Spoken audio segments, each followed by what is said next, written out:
57வது தேசிய விருதில் சிறந்த குழந்தை நட்சத்திரத்துக்கான விருது. தொடர்ந்து 18 வயசில் நிறைய படங்கள். இப்போது கமலஹாசனோட பாபநாசம். எப்படி இருக்குது இந்த ஜேர்னி? உண்மையிலே ரொம்ப சந்தோஷமாக இருக்குது. லிவிங் லெஜண்ட் கமல் சாரோட நான் படம் பண்ணிட்டேன், அதுவும் இவ்வளோ ஏர்லியாக பண்ணிட்டேன் அப்படிங்கிறது உண்மையிலே ரொம்ப சந்தோஷமாக இருக்குது. இப்போ வரிசையாக படங்கள் வந்துகிட்ருக்கு. வந்த படங்களுக்கும் நல்ல ஒரு ரெஸ்பான்ஸ் இருந்திருக்கு அப்படின்றப்போ உண்மையிலே ரொம்ப சந்தோஷமாக இருக்குது. பசங்க ஒரு ஒரு நல்ல ஒரு ஒரு ஒரு நல்ல கதை பசங்களை வச்சு எடுத்துருக்காங்க. Different new attempt. அந்த படம் ஹிட் ஆகிடுச்சு. நெக்ஸ்ட்டு கோலிசோடா பண்ணுறப்போ எல்லாருக்குமே ஒரு சின்ன பயம் இருந்துச்சு. பசங்க ஃபஸ்ட்டு ஒரு இதில் அது ஒரு பெப்பில் ஓடிடுச்சு. வாட் அபவுட் கோலிசோடா என்ன நடக்க போகுது, ரிலீஸ் எப்படி, அதோட ரெஸ்பான்ஸ் எப்படி இருக்கும் அப்படின்ற பயம் எல்லாருக்குமே இருந்துச்சு. விஜய் மில்டன் சார்லாம் ஃபஸ்ட் டே அன்றைக்கி ஃபோனை ஆஃப் பண்ணிவிட்டு தூங்கிட்டார். அந்தளவுக்கு எல்லாருக்குமே ஒரு சின்ன இது இருந்துச்சு. ஆனால் ஒரு மிகப்பெரிய வெற்றி, பசங்க படத்தோட ஒரு மிகப்பெரிய வெற்றியை கொடுத்தது. ஒரு பெரிய பெரிய ஹீரோஸ்க்கு இருக்க அளவுக்கு ஒரு வெற்றியை கொடுத்தது. ஃபர்ஸ்ட் டே வந்து எங்களுக்கு வந்து பசங்க கோலிசோடா படத்துக்கு வந்து 80 தேட்டர் தான் இருந்துச்சு. 80 தேட்டர்ஸ் தான் மொத்தமாகவே எங்கள் படம் ஓடிட்டு இருந்துச்சு. எங்களுக்கு ஃபர்ஸ்ட் வீக் க்ராஸ் பண்ண உடனே எங்கள் கையில் வந்து 420 தேட்டர்ஸ் இருந்துச்சு. 420 தேட்டர்ஸ் ஆல் ஓவர் தமிழ்நாடு. கிட்டத்தட்ட ஒரு பெரிய படத்துக்கு இருந்த ஒரு மாஸ் ஓப்பனிங் அது செகண்ட் வீக் அப்படின்றப்போ 100 நாள் கடந்து ஓடின படம் கூட. பசங்க படம் வந்து எங்களுக்கு ஒரு பெரிய ஒரு ரீச் கொடுத்தது. ஆல் ஓவர் இந்தியா தெரிகிற அளவுக்கு ஒரு ரீச் கொடுத்தது. பட் கோலிசோடா வந்து ஒரு மாசான ஒரு வெற்றி கொடுத்தது. தமிழ் சினிமாவில் 2007 நீங்கள் அறிமுகமாகறீங்க கற்றது தமிழ் மூலமாக. அதுக்கப்புறம் நிறைய டைரக்டர் சூஸ் பண்ணுறது கூட புது டைரக்டராக இருந்தாலும் நல்ல கதை வந்து கொடுத்துருக்காங்க. நல்ல கதையை நீங்கள் சூஸ் பண்ணியிருக்கீங்க. இந்த பாபநாசம் படத்தோட வாய்ப்பு எப்படி வந்தது? ஃபர்ஸ்ட் கற்றது தமிழ் நான் அறிமுகமான படம். டைரக்டர் ராம் சார், அவரை பற்றி சொல்லி ஆகணும் முக்கியமாக. ஏன்னா எனக்கு நடிப்புனா என்ன அப்படின்னு சொல்லி கொடுத்ததே அவர் தான். அந்த படத்துக்கே கிட்டத்தட்ட மோர் தென் ஒரு 500-600 பசங்களுக்கு மேலே தேடி கண்டுபிடிச்சி ஃபைனலாக அந்த படத்துக்கு வந்து நான் செலக்ட் ஆனேன். அதான் என்னோடய ஃபர்ஸ்ட் அட்டெம்ப்ட். அதான் என்னோடய ஃபர்ஸ்ட் படம் கூட. அந்த படத்தில் நடிப்புனா என்ன, வாட் இஸ் சினிமா. எங்கள் அப்பா வந்து 20 இயர்ஸாக சினிமாவில் தான் இருக்காங்க. இஸ் ஆக்சுவலி ஆர்ட் ஃபிலிம் பண்ணியிருக்காங்க, ஃப்ரெஞ்ச் மூவிஸ் பண்ணியிருக்காங்க. அவங்க பேர் சிவராம். அதனால எனக்கு எங்கள் வீட்டில் சினிமா இது பேசி பேசிக்கலாக சினிமானா இது அப்படிங்கிற விஷயம் எங்களுக்கு தெரியும். ஏன்னா வீட்லேயே நானே என் தம்பியெல்லாம் ஆக்ட் பண்ணி, எங்கள் அப்பா இந்த சீன் பண்ணிக்காமி அது பண்ணிக்காமி, அப்போ பார்த்தீங்கன்னா என் தம்பி எல்லாம் சாதாரண பண்ணிடுவேன். நான் கொஞ்சம் அப்படியே தயக்கமாக அப்படி பண்ணுவேன். எங்கள் அப்பா பயந்துகிட்டே இருந்தார், ஃபஸ்ட்டு ராம் சார் செலக்ட் பண்ணுவேன் கரெக்டாக பண்ணுவானா அப்படின்னு. பட் அந்த சின்ன வயசுலேருந்தே அது பேசி சப்கான்ஷியஸ் மைண்டில் அது இருந்ததுனால என்னால் ஈஸியாக பண்ண முடிஞ்சுது ஃபர்ஸ்ட் படத்தில். அதே தான் பசங்க படத்தில் கூட எனக்கு வந்து நேஷ்னல் அவார்டு கிடைக்கிறதுக்கான ஒரு நல்ல ஒரு சந்தர்ப்பமாக கூட இருந்தது. அண்ட் தென் பாபநாசம் வாய்ப்பு. ஆக்சுவலி நான் வந்து ஒரு ஷூட்டில் இருந்தேன். அப்போது வந்து ஒருத்தர் நாங்கள் அதுக்கு கரெக்டாக ஒரு 1 மந்த்துக்கு முன்னாடி தான் திருஷ்யம் படத்தை வந்து பார்த்துருந்தோம். அது வந்து என்னென்னா நிறைய பேர் சொல்லியிருந்தாங்க, நல்ல ரிவ்யூ படம், திருஷ்யம் நல்லா இருக்குது, பாருங்கன்னு சொல்லிட்டு இருந்தாங்க. சரி ஓகே, தேட்டரில் மிஸ் பண்ணிவிட்டு எங்களால் பார்க்க முடியல, சரின்னு சொல்லிவிட்டு நாங்கள் வந்து பார்த்தோம். பார்த்தோன்னே வீட்டில் ஃபேமிலியில் எல்லாருக்குமே ரொம்ப பிடிச்சி போச்சு. அம்மா எல்லாருக்குமே மலையாளம் தெரியும். மலையாளம் பார்த்துட்டு என்ன இவ்வளோ அருமையான ஒரு படம், என்ன மாதிரி ஒரு படம், அவ்வளோ ஹாப்பியாக குதிச்சுட்டு இருந்தோம். கிட்டத்தட்ட மோர் தென் ஒரு 4-5 வாட்டி அந்த படத்தை போட்டு பார்த்து அது பேசிக்கிட்டே இருந்தோம். அந்த அளவுக்கு ரொம்ப ஹாப்பியாக இருந்தோம். அதுக்கப்புறம் அது அப்படியே போய் நான் ஒரு 1 மந்த்க்கு அப்புறம் ஷூட்டில் இருந்தப்போ அப்போ வந்து ஒரு அசிஸ்டன்ட் டைரக்டர் வந்து கமல் சார் ஒரு படத்துக்கு ஒரு ப்ராஜெக்ட்டுக்கு வந்து தம்பி கேட்கணும் அப்படின்னு சொல்லியிருந்தாங்க. சரி ஓகே, கமல் சார் படம். ஆக்சுவலி உண்மை என்னென்னா என்னோடய பிஃபோர் இதுக்கு முன்னாடி இன்டர்வியூஸில் நிறையா இன்டர்வியூஸை சொல்லியிருக்கேன், நான் வந்து கமல் சாரோட மிகப்பெரிய ஃபேன் அப்படின்னு சொல்லிட்டு. என்னோட தலைவரோட படத்தில் நடிக்க சான்ஸ் அப்படின்றப்போ எனக்கு வந்து சரி என்ன படமாக இருக்கும், அதுவே எனக்கு ஃபஸ்ட்டு ஒரு பெரிய ஷாக்கு. சரின்னு சொல்லிட்டு அப்போ ஷூட்டிங் வந்தப்போ நான் ஷார்ட் முடிச்சுட்டு வெயிட் பண்ணுறாங்க அசிஸ்டன்ட் டைரக்டர், நீங்கள் வாங்க அப்படின்னாங்க. சரி, அப்பா பேசிகிட்டு இருந்தாங்க அவங்க கூட. சரி ஷார்ட் முடிச்சுட்டு நம்ம போய் பார்த்துலாம் அப்படின்னு சொல்லிட்டு நான் அப்போ குடுன்னு ஓடி போய் சொல்லுங்கள் என்ன படம் அப்படின்னு. திருஷ்யம்னு ஒரு மலையாள படம் வந்துச்சு, பார்த்துருக்கியாப்பா. அது அடுத்த ஷாக். அதாவது கமல் சார் படத்தில் நடிக்கிறேன்ற ஒரு பெரிய ஒரு இன்ப அதிர்ச்சி. அதே மாதிரி அடுத்து திருஷ்யம் படம் அப்படின்றப்ப அது இன்னொரு பெரிய இன்ப அதிர்ச்சி. சரி, நான் த்ரூ அவுட்டாக படத்தை பற்றி எனக்கு ஃபுல்லாக தெரியும், திருஷ்யம் படத்தை பற்றி. நான் கேட்டோடனே அதில் வந்து 2 மேல் கேரக்டர் தான் இருக்குது என் வயசில். ஒரு வில்லன் கேரக்டர், ஒரு சப்போர்ட்டிங் கேரக்டர். எனக்கு ஷாக்கு. ஒருவேளை வில்லன் கேரக்டர் கூப்பிட்ருவாங்களோ அப்படின்னு சொல்லிட்டு வில்லன் கேரக்டரா அப்படின்னு சொல்லி நான் கேட்டேன். இல்லை தம்பி, இல்லை தம்பின்னு தான் சொன்னார். அப்போ அந்த சப்போர்ட்டிங் கேரக்டரா? நானே அது அது சொன்னேன், அவ்வளோ என்தூசியாஸ்டிக் சொன்னேன். ஆமாம் தம்பி அப்படின்னு சொன்னேன்னா, இல்லை ஆஃபீஸ்க்கு டேரக்டர் வந்திருக்காரு கேரளாலேருந்து, நீங்கள் வந்தீங்கன்னா பார்த்துடலாம் அப்படின்னு. சரி ஓகே ஓகே இமீடியட்டாக வந்துடுறேன் அப்படின்னு சொல்லிட்டு அந்த டேரக்டர்கிட்ட, அந்த ஷூட்டில் இருக்க டேரக்டர் பர்மிஷன் கேட்டு அங்கேருந்து போய் பார்த்துட்டு வந்தோம். வந்தோடனே ஜித்து ஜோசப் அவர் தான் ட்ரிஷ்யம் மலையாளத்துக்கும் அவர் தான் டேரக்டர், தமிழுக்கும் அவர் தான் டேரக்டர். உண்மையிலேயே அவங்க கூட ஒர்க் பண்ண எக்ஸ்பீரியன்ஸ், பெரிய பெரிய ஆர்டிஸ்ட், முக்கியமாக இளவரசன் சார், எம்எஸ் பாஸ்கர் சார், இந்த மாதிரி நிறைய பேர் எங்களோட காம்பினேஷன், அது அவங்க கூட ஒர்க் பண்ண எக்ஸ்பீரியன்ஸ் நிறைய சொல்லிக் கொடுப்பாங்க. முக்கியமாக கமல் சார், நான் ஃபர்ஸ்ட் டைம் அவரை பார்த்தப்போ இன்னும் எனக்கு அவர் என்ன ட்ரெஸ் போட்டிருக்கான்ற முறக்கொண்டு தெரியும் மைண்டில் அப்படியே இருக்குது. ஃபர்ஸ்ட் டே வந்து ரிஹர்சல் வச்சுக்கலாம், அங்கே ஸ்பாட்டுக்கு போனதுக்கப்புறம் ரிஹர்சல் வச்சுக்கலான்னு சொல்லிட்டு நாங்கள் போனோடனே அப்போ கமல் சார் வந்துட்டு, கமல் சார் வருவாங்க வெயிட் பண்ணுங்க அப்படின்னு சொல்லிட்டு ஒரு ஹாலில் உட்கார சொல்லியிருந்தாங்க. எல்லா ஆர்டிஸ்ட்டும் இருக்காங்க, நாங்கள் வெயிட் பண்ணிடுவோம் கமல் சாருக்காக. கமல் சார் வந்தோடனே நான் என்னென்னமோ பேசணும், என்னென்னமோ இதுன்னு நான் மைண்டில் நினச்சி வச்சுருந்தேன். அவரை பார்த்தோன்னே அப்படியே நிற்கிறேன், அவரும் என்னையே பார்க்குறாரு. நான் அவரை ஜஸ்ட் அவரே பார்க்குறேனே தவிர போய் ஒரு விஷ் கூட பண்ணணும் அப்படின்ற ஒரு இது இல்லை. அப்படியே எப்படி சொல்ல, அப்படியே உறைஞ்சி போய் அப்படியே நின்ன அந்த இது இன்ன வரைக்கும் கிட்டத்தட்ட மோர் தென் அவர் கூட இது வரைக்கும் ஒரு 9 டேஸ் கிட்ட ஒர்க் பண்ணிட்டேன். இன்ன வரைக்கும் அவர்கிட்ட போய் என்னால் சொல்ல முடியல நான் அவங்களோட ஃபேன் அப்படின்னு. அவர்கிட்ட இது வரைக்கும் நான் சொல்லவே இல்லை. அப்போது ஸ்பாட்லலாம் எப்படி கமல் நடிகர் ஸ்பாட்லலாம் ரொம்ப எப்படி சொல்கிறது, ரொம்ப டெடிக்கேட்டட். நிறைய விஷயங்கள் பார்த்திங்கன்னா இது ஐ மீன் சொல்லி கொடுத்து நிறைய விஷயங்கள் வந்து மறைமுகமாக சொல்லி கொடுப்பாரு. இது பண்ணணும் அப்படின்னு சொல்லி நிறைய விஷயம் அவர் சொல்லுவார். இது பண்ணால் நல்லாயிருக்கும், இப்படி லைட்டாக சேஞ்ச் பண்ணிக்கோங்க, இது பண்ணால் நல்லாயிருக்கும், வாங்க போங்க அப்படின்னு சொல்லி பேசுவாங்க. அவங்க வீட்டு குழந்தைய எப்படி பேசுவாங்களோ அந்த மாதிரி பேசுவாங்க. அது உண்மையிலே எனக்கு வந்து ரொம்ப பிடிச்சிருந்துச்சு. பாபநாசத்தில் எத்தனை நாள் வந்து கமலஹாசனோட உங்களோட 10 டேஸ் என்னென்ன சீக்வன்ஸ்லாம் ஷூட் பண்ணாங்க? அது ஆக்சுவலி ஒரு கேபிள் பாய் கேரக்டர். கமல் சார் வந்து கேபிள் ஆஃபீஸ் வச்சுருப்பாரு. அதில் வந்து நான் கேபிள் பாயாக இருப்பேன். நான் வந்து அவரோட அசிஸ்டண்ட் மாதிரி. கொஞ்சம் காமெடியாக இருக்கும். எனக்கும் அவருக்கும் வர கான்வர்சேஷன் எல்லாமே கொஞ்சம் அவர் என்ன கொஞ்சம் இது பண்ணுவார், நான் கொஞ்சம் திரும்ப அவர் வந்து எப்படின்னா, அவர் வந்து சுத்தமாக இப்போ கேரக்டர் படி சுத்தமாக அவர் வந்து படிக்காதவர் மாதிரி, நான் கொஞ்சம் ஏதோ படிச்சிருக்க மாதிரி.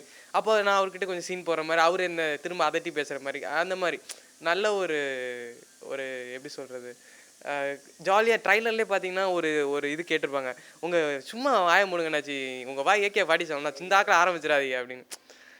அதை விட முக்கியமான விஷயம், எனக்கு அந்த பாஷை அந்த இது ரொம்ப கஷ்டமாக இருந்துச்சு. ரொம்ப சுகான்னு சொல்லிட்டு ஒரு கோ டைரக்டர் சார், அவர் தான் ஒவ்வொரு வாட்டியும் இப்படி இல்லைடா அப்படிடா, இப்படி இல்லைடா அப்படிடா, அவர் தான் கமல் சாருக்கும் சொல்லி கொடுப்பாரு. முக்கியமாக அந்த லாங்குவேஜ் எல்லாருக்கும் ட்ரான்ஸ்லேட் பண்ணுறது அவர் தான். அது பார்த்திங்கன்னா கொஞ்சம் திருநெல்வேலியும் இல்லாமல் கொஞ்சம் நாகர்கோயிலும் இல்லாமல் ரெண்டும் கலந்து நடுவில் அந்த லாங்குவேஜ் இருக்கும். நம்ம திருநெல்வேலின்னு நினச்சி திருநெல்வேலி மாதிரி பேசிட்டோன்னா திருநெல்வேலி கிடையாது, நாகர்கோயில் மாதிரியும் பேச முடியாது. சில வார்த்தைங்க திருநெல்வேலியிலேருந்து இருக்கும், சில வார்த்தைங்க நாகர்கோவிலேருந்து இருக்கும். அது கொஞ்சம் டஃப்பாக இருந்துச்சு படத்தில். கமல் சார் கூட நடிக்கிறதே கொஞ்சம் டஃப்பாக தான் இருந்துச்சு. ஏன்னா அவரை பார்த்து பேச அப்படி தான் வார்த்தையே வருது நமக்கு.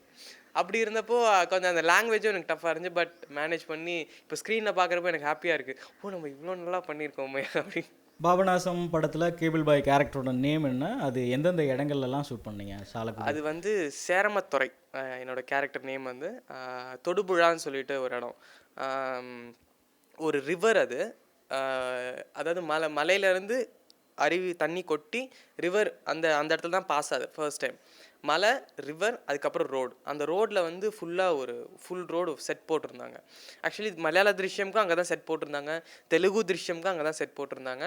இப்போது தமிழ் பாபநாசத்துக்கும் அங்கே தான் செட் போட்டிருந்தாங்க. அது வந்து ஒரு ஃபுல் செட்டு, ஒரு டீ கடை, ஒரு கேபிள் ஆஃபீஸு, ஒரு மல்லிகை கடை, ஒரு குட்டி கோயில், டிரான்ஸ்ஃபார்மர், ஃபுல்லாக அது ஒரு செட்டு மாதிரி போட்டிருந்தாங்க. அங்கே தான் ஃபுல்லாக என்னோடய ரோல் ஃபுல்லாக அங்கே தான். அதுக்கப்புறம் ஒரே ஒரு நாள் மட்டும் அவங்க வீட்டில் வந்து வரும். ஆல்மோஸ்ட் கிளைமேக்ஸ் கிட்ட அவங்க வீட்டில் வந்து ஒரே ஒரு நாள் வந்து வரும், அவ்வளோதான். நடிகர் கமலஹாசன் உங்களோட தலைவர், நான் நேசிக்கிற தமிழ் சினிமாவில் நேசிக்கிற ஒரு மனிதர், அவரை பார்த்த உடனே உறைஞ்சு போயிட்டான் அப்படின்னு சொல்கிறீங்க.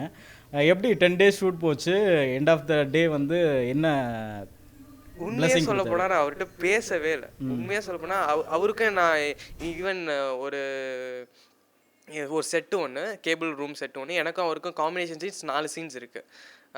நான் அவரை கலாய்க்கிற மாதிரி அவர் என்ன மாறி மாறி அது அந்த கான்வர்சேஷன்ஸ் தான் உண்மையிலே பார்த்தீங்கன்னா ரொம்ப காமெடியாக இருக்கும்.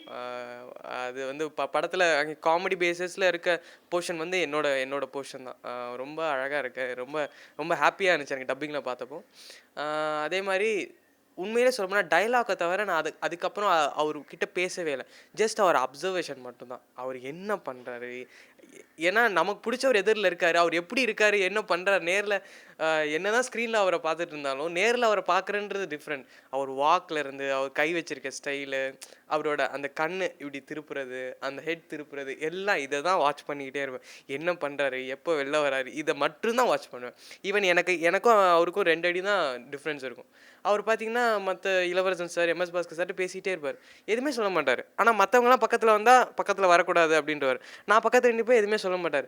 நான் அப்படி அவர் பேசுகிறத கேட்டுக்கிட்டே இருப்பேன். அவரும் கேஷுவலாக பேசிக்கிட்டே இருந்தான். அந்த இடம் கொடுத்ததுக்கு முக்கியமாக ரொம்ப நன்றி. ஏன்னா அவ்வளோ பெரிய இடத்துல இருக்கவங்க அவங்க ஒரு விஷயம் பேசும்போது நம்ம பக்கத்தில் இருக்கோம் அப்படின்றப்போ அதுவே ஒரு மிகப்பெரிய விஷயம்.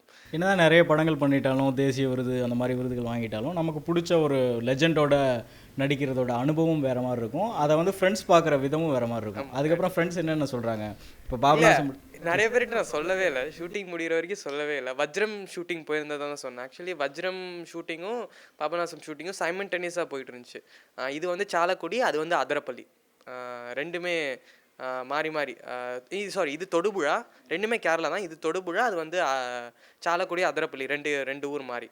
இங்கே இந்த ஷூட்டிங் முடிச்சுட்டு அதுக்கு போவேன், அந்த ஷூட்டிங் முடிச்சுட்டு இதுக்கு வரும். இப்படி மாறி மாறி தான் ஷூட்டிங் போயிட்டு இருந்துச்சு. ஃப்ரெண்ட்ஸ் எல்லாம் சொல்லியிருந்தேன் நான் வஜ்ரம் ஷூட்டிங் தான் போயிருக்கேன் அப்படின்னு சொல்லி. நான் பாபநாசம் ஷூட்டிங் முடிச்சுட்டு வந்து ட்ரைலர் பார்த்தோன்னே நிறைய பேர், டேய் வாவ், கமல் சாரோட படம் பண்ணியிருக்க நீ, எப்படி சொல்கிறது, நேஷ்னல் அவார்டு வாங்கினப்போ கூட நிறைய பேர் இவ்வளோ எந்துவாக பேசலை. பட் கமல் சார் கூட படம் பண்ணியிருக்க நீ அப்படின்னு சொல்லிட்டு எல்லாமே இந்த கண்ணு விரித்து பேசுவாங்கன்னு சொல்லுவாங்களா, அந்த மாதிரி எல்லாருமே கண்ணு விரித்து பேசுனாங்க. பாபநாசம் படத்தில் படம் முடிஞ்ச பின்னாடியும், என்னோட நடிப்பு முடிஞ்ச பின்னாடியும் கமல் சார் என்கிட்ட பேசலை அப்படின்னு சொல்கிறீங்க. ஜீத்து ஜோசப் என்ன சொன்னாங்க, டைரக்டர்? அவர் எப்போவுமே ரொம்ப கூல் டைப், ரொம்ப நார்மலான டைப். எப்படி சொல்கிறது, ரொம்ப ஹாப்பியாக பேசுவார். அவருக்கு என்னென்னா கொஞ்சம் லாங்குவேஜ் கம்யூனிகேஷன் கொஞ்சம் இதுவாக தான் பேசுவார். ஆனால் அவர் ரொம்ப ஃபன்னி. கமல் சார்கிட்டே ரொம்ப ஜாலியாக ஃபன்னியாக பேசுவார். நிறையா காமெடிலாம் அடிப்பார். இப்போ எப்படி சொல்கிறது, இப்போ படம் முடிச்சோடனே பார்த்தீங்கன்னா, வேல் மேன் சூப்பர் கலக்கிட்டீங்க அப்படின்னு சொல்லிட்டு போனார்.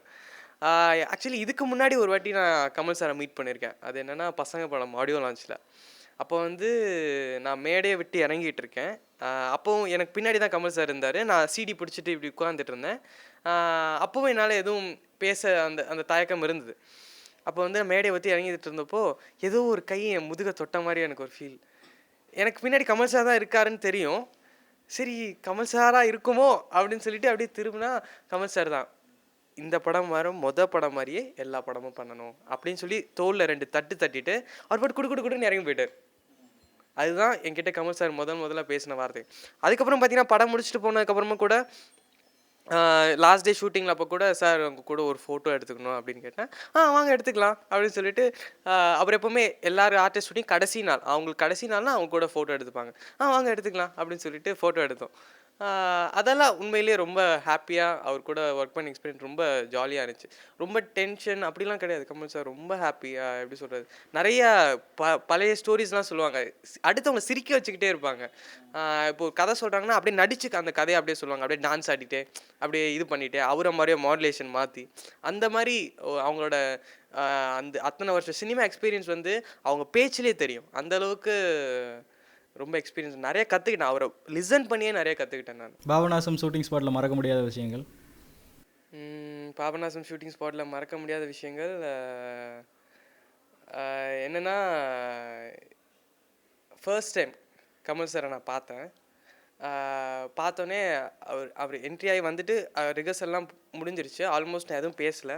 நான் பாட்டு சைலண்ட்டாக என்னோடய டைலாக்ஸ் அவர்கிட்ட இருந்துச்சு. நான் டைலாக்ஸ் அஃபிஷியலாக தான் பேசிக்கிட்டோம் 2 பேரும். அதுக்கப்புறம் என்னென்னா, கொஞ்சம் நேரத்துக்கு அப்புறம் தம்பிங்க வாங்க அப்படின்னு சொல்லிட்டு கூப்பிட்டாரு. உங்கள் பேர் என்ன அப்படின்னு. ஸ்ரீராம் அப்படின்னாரு. அதுதான் அதுக்கப்புறம் கூட நான் அவர்கிட்ட எனக்கு எனக்கு என்னென்னா பயம் பேச வரல. ஆனால் இன்ன வரைக்கும் நான் ஃபீல் பண்ணுறேன். நான் நேரில் ஒரு வேளை சொல்லியிருக்கலாமோ, சார் நான் உங்களோட மிகப்பெரிய ஃபேன் அப்படின்னு நான் நேரில் சொல்லியிருக்கலாமோ அப்படின்ற ஒரு ஃபீல் வந்து இன்னுமே எனக்குள்ள அது துடிச்சிக்கிட்டு இருக்கு. நெக்ஸ்ட் டைம் பார்த்தா கண்டிப்பாக சொல்லிடணும்னு நினப்பேன். ஆனால் சொல்லுவேனான்னு தெரியாது. நீங்கள் படம் சூஸ் பண்ணுறதுல நான் சொன்ன ஃபஸ்ட்டே கட்டுறது தமிழ் ராமா இருக்கட்டும், அப்புறம் இயக்குனர் பாண்டிராஜ், அப்புறம் கோலி சோடா இயக்குனர், இவங்கெல்லாம் வந்து எல்லாமே தேசிய விருதோடு தான் பயணம் பண்ணிகிட்ருக்குறாங்க. நீங்கள் ட்ராவல் பண்ண டைரக்டர்லேயே எந்த டைரக்டர் வந்து ரொம்ப ஃப்ரெண்ட்லியாக இவங்க வந்து உங்களுக்கு நிறைய ஐடியாஸ் இன்புட்ஸ் கொடுக்குற டைரக்டராக இருந்திருக்காங்க? ரொம்ப பிடிச்ச டைரக்டர்னே வச்சுக்கோங்க. கட்டுரை தமிழ் ராம் சார். அவரை மாதிரி ஒரு விஷயம் சொல்லி கொடுத்து யாராலுமே பண்ண முடியாது. அதாவது அவர் ஒரு விஷயம் சொல்லி கொடுப்பாரு, 100% நடிச்சு காமிப்பார். நம்ம என்ன பண்ணுறோமோ என்ன பண்ணணுமோ அதை 100% நடிச்சு காமிப்பார். இப்போ ஒரு குழந்தைன்னா குழந்தை மாதிரி நடிச்சு காமிப்பார், நாய்னா நாய் மாதிரியே நடிச்சு காமிப்பார். அந்த அளவுக்கு ஒரு வெறி பிடிச்ச ஒரு ஒரு மனுஷனை வந்து இது வரைக்கும் நான் பார்த்ததே இல்லை. இப்போ கூட கட்டுரை தமிழ் மேக்கிங்ஸ் எல்லாம் இப்போ கூட பார்த்தீங்கன்னா அதில் ஜீவா சார் வந்து ஒரு டைலாக் பேசியிருப்பார். கட் பண்ணால் ராம் சார் அதை பேசி காமிச்சிருப்பாரு. கையில் ஜஸ்ட்டு ஒரே ஒரு டிஃப்ரெண்ட் தான், சிகரெட் மட்டும்தான் கையில் வச்சுருப்பார். அச்சசல் அதே மாதிரி அந்த அளவுக்கு ஆர்டிஸ்ட் வந்து இன்புட் வாங்குற அளவுக்கு ஐ மீன் எப்படி சொல்கிறது, அவங்களோட 100% திறமையும் எடுத்து அவங்கக்கிட்ட நிறையா சொல்லி கொடுக்கறதுக்கான விஷயம் வந்து ராம் சார்கிட்ட தான் கண்டிப்பாக இருக்குது. சினிமாவில் இருக்கிற லைஃப், இந்த சினிமாவோட லைஃப், நம்மளோட ஸ்டடீஸ், மற்ற சின்ன வயசு பையனா நம்ம மிஸ் பண்ணுற விஷயம்லாம் இருக்கும்ல, அதெல்லாம் மிஸ் பண்ணிட்டீங்களா? இந்த சினிமா லைஃப் அதெல்லாம் தொலைக்க வச்சிருச்சா? இல்லை, அதெல்லாம் தெரிஞ்சதானே. இப்போ எப்படி சொல்கிறது, எனக்கு இப்போது நம்ம ஒரு குழந்தை வந்து 3 மாதத்துலேருந்து எதில் பழகுதோ அதில் தான் அதோட லைஃப், அதை தான் எதிர்பார்க்குங்க லைஃப் முழுக்க. அதை தான் கடைசி வரைக்கும் அது வேணும், அதுதான் அதில் தான் சக்ஸஸ்ஃபுல்லாக வரும். நான் பிறந்ததுலேருந்தே எங்கள் அப்பா சினிமாவில் இருக்கிறது, எங்கள் அப்பா 20 இயர்ஸாக சினிமாவில் இருக்கிறதுனால எனக்கு இந்த சினிமா சினிமா சினிமா சினிமா இந்த பிளட்லேயே இருந்து எது பேசினாலும் வீட்டில் வந்து சினிமாவை தான் பேசுவோம். ஒரு படம் பார்த்துட்டு வந்தால் வீட்டில் எல்லாருமே உட்காந்து ஒரு ஒரு டிஸ்கஷனே பண்ணுவோம். அந்த என்னென்ன கரெக்டு, என்னென்ன தப்பு இருக்குது, அதில் என்ன சரி என்ன தப்பு. நார்மலாக ஒரு மூவி பார்த்துட்டு வந்தால் என்ன 5 நிமிஷம் பேசுவாங்க, அவ்வளோதான். எங்கள் வீட்டில் அப்படி இல்லை. நல்ல படமாக இருந்தால் இன்னொரு வாட்டி போட்டு பார்த்து கூட பேசுவோம். அந்த அளவுக்கு எல்லோரும் சினிமாக்குள்ளேயே வளர்ந்து சினிமாவே விளையாட்டாக எடுத்து போனாங்களாம். இப்போ என் தம்பி பார்த்திங்கன்னா எடிட்டிங் பண்ணுவான், நான் சிஜி பண்ணுவேன். சும்மா எதுவுமே கற்றுக்கிட்டுலாம் இல்லை. எல்லாம் பார்த்திங்கன்னா யூடியூப்பில் சும்மா போயிட்டு நாங்களே டுட்டோரியல் பார்த்துட்டு எல்லாமே நான் எங்களுக்குள்ளே இருக்க விஷயங்கள். இப்போ கம்ப்யூட்டரில் கேம்ஸ் விளாட்ற பசங்களும் இருக்காங்க. நாங்கள் கம்ப்யூட்டரில் கேம் விளாட்றோம், பட் சினிமாவுக்கு சம்மந்தப்பட்ட கேம்ஸ், அதாவது அது வந்து ஆஃப்டர் எஃபெக்ட்ஸாக இருக்கட்டும், அதாவது சிஜி பண்ணுற விஷயமா இருக்கட்டும், எடிட்டிங்காக இருக்கட்டும், இந்த மாதிரி விஷயங்களை வந்து நாங்கள் கற்றுக்குறோம். அதில் வளர்ந்ததுனால எனக்கு அது மிஸ் பண்ணுற மாதிரி தெரியல. இதுவே ஒரு ஒரு ஒரு லைஃப், ஒரு பார்ட் ஆஃப் மை லைஃப் மாதிரி தான் இருக்குது. 11 வயசில் வந்து நீங்கள் சினிமாவில் இன்ட்ரடியூஸ் ஆகிறீங்க. அந்த குடும்பம் வந்து உங்களை எப்படி, இதுதான் உன்னோட இடம், இதை நீ ரீச் பண்ணணும் அப்படின்ற இதுலேயே ட்ராவல் பண்ண வச்சாங்களா? எப்படி உங்களை இது பண்ணாங்க? இல்லை, ஆக்சுவலாக என் தம்பி தான் எல்லாருமே எக்ஸ்பெக்ட் பண்ணதுன்னா, என் தம்பி வந்து ஆர்டிஸ்டாக வருவான், நான் டெக்னீஷியனாக வருவேன். நான் சின்ன பிள்ளைலேருந்து நான் டேரக்டர் ஆவேன், அப்பா மாதிரி நான் டேரக்டர் ஆவேன், அப்படி தான் நான் சொல்லிகிட்டு இருந்தேன். இது அப்படியே இப்போ ஆப்போசிட்டாக மாறிடுச்சு. இப்போ தம்பி பார்த்தீங்கன்னா சினிமாட்டோகிராஃபி கற்றுக்குறான், அவன் எடிட்டிங் பண்ணுறான், அவன் இப்போது குட்டி குட்டி ஷார்ட் ஃபிலிம்ஸ் டைரக்ட் பண்ணுறான்.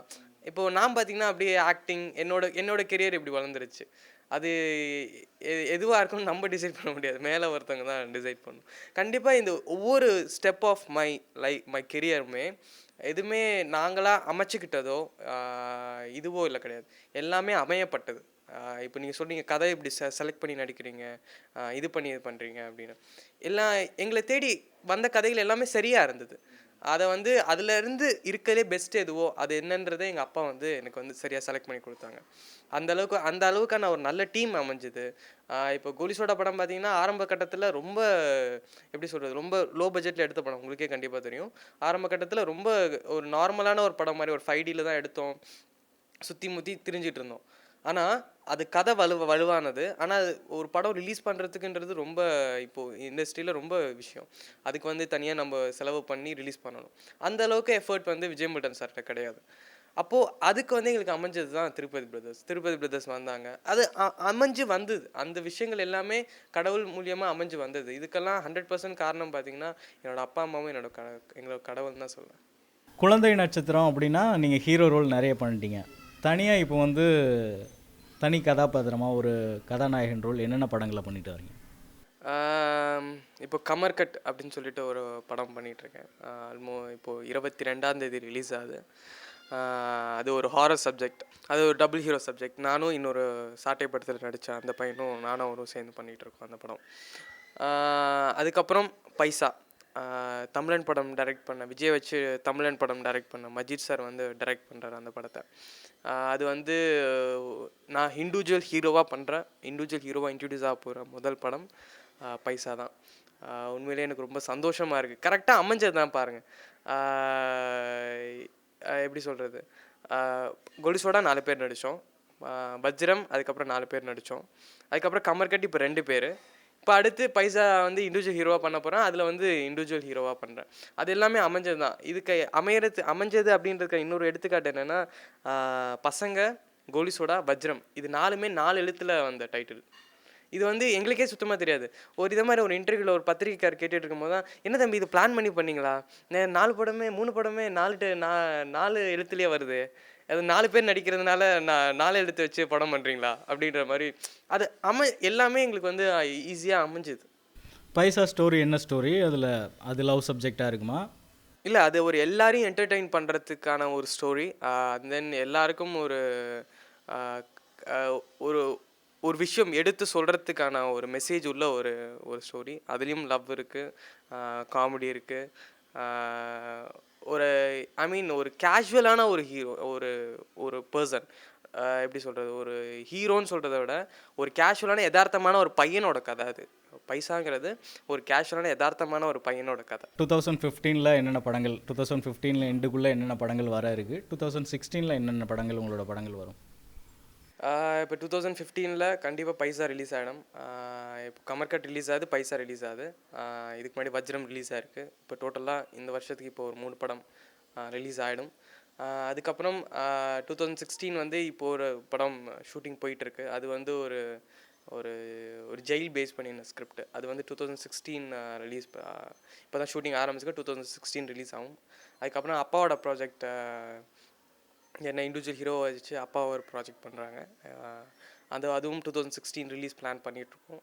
இப்போதைக்கு இந்த இந்த இந்த இந்த படங்கள் தான். உங்களோட சினிமா ஜேர்னியில் உங்களுக்கான ஒரு ரோல் மாடல் அப்படின்னு ஒரு கதாபாத்திரம் இருக்கும்ல, அது யார்? ஃபர்ஸ்ட் என்னோட அப்பா தான் 100%. நான் ஏன்னா சினிமா கற்றுக்கிட்டதே என் அப்பாட்ட இருந்தான். அதோட முக்கியமான அது கற்றுக்காமல் நான் போயிருந்தேன்னா கண்டிப்பாக இதை பார்த்து நான் பயந்துருப்பேன். கேமரா பார்த்தோ இதை பார்த்தோ பயந்துருப்பேன். எனக்கு வீட்டில் அதை பற்றி சொல்லி பழக்கி எனக்கு கேமரா பார்த்து சுத்தமாக பயமே இல்லை. ராம் சாரை கேட்டார், நீ பொய் சொல்லாத, இதுக்கு முன்னாடி ஷார்ட் ஃபிலிம் எதாவது நடிச்சிருக்கியா? உண்மையிலே சொல்லப்போனால் நான் எதுவுமே நடிச்சதில்லை. மலையாள ஃபிலிம்ஸ் எதாவது நடிச்சிருக்கியா, இல்லை தெலுங்கு ஃபிலிம் இந்த மாதிரி ஏதாவது நீ பண்ணியிருக்கியா, ஆர்ட் ஃபிலிம்ஸ் எதாவது பண்ணியிருக்கியா அப்படின்னு. அதான் ஃபர்ஸ்ட் டைம் கேமராமேன் நிற்கிறது. அந்தளவுக்கு பயமே இல்லாமல் என்னால் ஈஸியாக பண்ண முடிஞ்சது. அதே மாதிரி இன்ன வரைக்கும் நான் நிறைய விஷயங்கள் கற்றுக்கிட்டு இருக்கிறது, நிறைய விஷயம் எனக்கு வந்து இது இப்படி பண்ணலாம் இப்படி பண்ணக்கூடாது அப்படின்னு நான் கற்றுக்கிட்டு இருந்தது என் அப்பாட்ட தான். அதே மாதிரி என்னோட ஆக்டிங் இன்ஸ்பிரேஷன் வந்து என்னோட தலைவர் கமல் சார் தான். 100% அவர் தான். இப்போ கூட உத்தமுலன் பார்த்தப்போ அந்த ஒரு சீனில் வந்து ஜெயராம் சார் வந்து அவர் பொண்ணை பற்றி சொல்கிறப்போ அப்போ கமல் சார் அழுவார். அப்போ அழுகிறப்போ நான் யோசிக்கிறேன், எப்படி இப்படி அழுகிறாங்க, அந்தளவுக்கு நேச்சுரலாக ஆனால் ஒரு க்ரையிங். அது வந்து எப்படின்னா அழுகையும் கிடையாது இதுவும் கிடையாது, அந்தளவுக்கு படத்துலேயே அவரை வாட்ச் பண்ணுறப்போ அதை நேரில் பார்த்து வாட்ச் பண்ண அந்த அப்சர்வேஷன், அந்த நேரில் பார்த்து அவர்கிட்ட கற்றுக்கிறதுக்கான விஷயம் கிடச்சப்போ எனக்கு உண்மையிலேயே ரொம்ப சந்தோஷமாக இருந்துச்சு. என்னோடய ஆக்டிங் இன்ஸ்பிரேஷன் கமல் சார். இவ்வளோ நாள் இந்த பயணத்தில் வந்து தமிழ் சினிமாவில் எதெல்லாம் நம்மளோட வளர்ச்சிக்கு துணையாக இருக்கும், எதெல்லாம் நம்ம வீழ்ச்சிக்கு துணையாக இருக்கும் அப்படின்றத ஓரளவுக்கு அப்சர்வ் பண்ணியிருப்பீங்க. அந்த வயசு உங்களுக்கு வந்துச்சு. இதில் வந்து தமிழ் சினிமாவில் என்னென்ன கெட்ட விஷயங்கள்லாம் அவாய்ட் பண்ணணும், இதெல்லாம் அவாய்ட் பண்ணணும்னு நினைக்கிற விஷயங்கள் என்னென்ன இருக்குது? இல்லை, கெட்ட விஷயம்லாம் அவாய்ட் பண்ணணும் அப்படின்னா ஐ மீன் முக்கியமாக டோன்ட்ஸ் கற்றுக்கணும். இதெல்லாம் பண்ணக்கூடாது. இப்போது நீங்கள் பார்த்தீங்கன்னா எப்படி சொல்கிறது, முக்கியமாக எல்லாருமே யூஸ்வலாக நான் சொல்கிற விஷயந்தான், ஆனால் அது செயல்படுத்துறது உண்மையிலேயே ரொம்ப கஷ்டம். எல்லா வளர்ந்து வர நடிகர்கள்ட்டுமே எல்லா பெரிய ஆட்களுமே இந்த விஷயம் சொல்லுவாங்க, தம்பி மண்டையில் ஏற்றிக்காதீங்க, எந்த விஷயத்தையும் மண்டையில் ஏற்றிக்காதீங்க. அது உண்மையிலேயே ரொம்ப கஷ்டமான விஷயம். ஆனால் அப்படி மண்டையில் ஏற்றிக்காமல் இருந்தால் எனக்கு ரொம்ப ஃப்ரீயாக இருக்கும். மண்டையில் வெயிட் ஏறிச்சுன்னா மண்டை கீழே விழுந்துடும். மண்டையில் எதுவுமே இல்லைன்னா நம்ம அப்படியே ஃப்ரீயாக டான்ஸ் ஆடிட்டு எப்போவுமே குழந்த மாதிரியே ஜாலியாக ஈகோ இல்லாமல் இருந்தோம்னாலே போகிறோம். முக்கால்வாசி ஈகோ இல்லாமல் இருந்தோம்னாலே போகிறோம். இப்போது ஒருத்தவங்க பண்ணுறது நமக்கு பிடிக்கலையா, நம்ம அவங்க பண்ணுறது சரியில்லை, அவங்க பண்ணுறது பிடிக்கல. ஏன்னா எல்லாருமே எல்லா சமயத்துலையும் நமக்கு பிடிக்க போகிறது கிடையாது. எல்லாருமே எந்த சமயத்துலையுமே சரியாக இருக்க போகிறது கிடையாது. அவங்க கிட்டேருந்து நம்ம ப்ரொஃபஷனலாக எதிர்பார்க்க முடியாது. ஏன்னா அவங்களுக்கு அந்த ப்ரொஃபஷனலிசம் தெரியாது. அதுதான் முக்கியமான விஷயம். இப்போ ஒரு ஒரு ஒரு விஷயம், ஒரு ஷாட், ஒரு சீனு, இப்போ ஒரு அசிஸ்டன்ட் டைரக்டர் வந்து இப்படி சொல்லிட்டு போகிறாரு, டேரக்டர் வந்து இதான் வேணும்னு கேட்டு போகிறாரு, திடீர்னு அசிஸ்டன்ட் டைரக்டர் வந்து இல்லை இது இல்லை அப்படின்னு சொல்லிட்டு அப்படி மாற்றி விட்டு போகிறான்றப்போ, அப்போ அந்த இடத்துல நம்ம தெளிவாக இருக்கணும். நம்ம தெளிவாக இல்லாமல் நம்ம வந்து கன்ஃபியூஸ்டாக இருந்தோம். சார் அசிஸ்டன்ட் டைரக்டர் இப்படி சொன்னார் சார் அப்படின்னு சொல்லிட்டு நம்ம அந்த அப்படி சொன்னால் டேரக்டருக்கு தெரியாது. திடீர்னு அவர் அந்த அந்த நேரத்தில் வந்து கத்த வேண்டியது தான் வரும். நான் இது தான் சொல்லிட்டு போனேன் அப்படின்னு சொல்லிட்டு அது அவருக்கு புரிஞ்சுக்க மாட்டார். அந்த மாதிரி விஷயங்கள் தான். முக்கியமாக நம்ம தெளிவாக இருந்தோம்னாலே போகிறோம். டேரக்டர் சொல்கிறத அப்சர்வ் பண்ணி செஞ்சோம்னாலே போகிறோம். நம்ம வந்து ஓரளவுக்கு சர்வே பண்ணிடலாம். சினிமா தவிர ஸ்ரீராமுக்கு என்னென்ன ஹாபீஸ், என்னென்ன விஷயங்கள் பிடிக்கும்? என்னென்ன ஹாபீஸ், இப்போதைக்கு ஷட்டில் விளாடுவேன். ஷட்டில் ஸ்போர்ட்ஸ் அதுதான் முக்கியமாக நான் கான்சன்ட்ரேட் பண்ணுறது. அதுக்கப்புறம் மோஸ்ட் ஆஃப் டைம் உட்காந்து எடிட் பண்ணுறது, கம்ப்யூட்டரை தான் முக்கால்வாசி உட்காந்து எடிட் பண்ணுறது, சிஜி பண்ணுறது, இல்லை ஏதாவது குட்டி குட்டி ஷார்ட் ஃபிலிம்ஸ். இந்த குட்டி குட்டி ஷார்ட் ஃபிலிம்ஸ் நிறையா வரும். டிஃப்ரெண்ட்டான குட்டி குட்டி ஷார்ட் ஃபிலிம்ஸ் வரும். அந்த மாதிரி குட்டி குட்டி ஷார்ட் ஃபிலிம்ஸ் பார்க்குறது, இல்லாட்டி படம் பார்க்குறது. இவ்வளோ தான் ஹாபீஸ். இவ்வளோ நேரம் உங்களோட நிறைய எக்ஸ்பீரியன்ஸையும் பாபநாசத்தை பற்றின அனுபவங்களையும் எங்களோட பகிர்ந்துக்கிட்டதுக்கு ரொம்ப நன்றி. ரொம்ப நன்றி. தேங்க்யூ. ரெட் பிக்ஸ் நேயர்களுக்கும் இவ்வளோ நேரம் இந்த வீடியோ பார்த்த எல்லா வியூவர்ஸ்க்கும் என்னுடைய நன்றியை தெரிவிச்சுக்கிறேன். தேங்க்யூ.